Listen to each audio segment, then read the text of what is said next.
Niye yemirsin? Yok. Ben bu evde duz çörek kese bilmem. Ne deyir bu?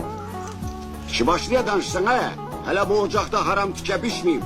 Benim çöreğim de duzum da halal duz çörekti abala. Ben gelmişim bu ata parmağa. Eğer bu evde duz çörek kessem, aparabilmem bakayım. Gözümü tutar.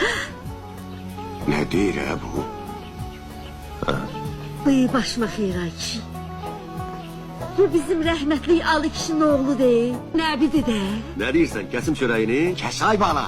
Sana benim canım da, evim de, atım da, kurban da aynı. Ay senin qadan qalım. Bozat oldu senin. Yaxşı at, yiğidin yaraşıqıdır. Yaxşı yiğid de el arkasıdır. Al onu nəbi, heç kəsə boşlu qalmaz.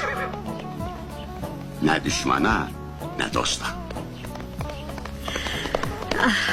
Allah yaman gözdən salar.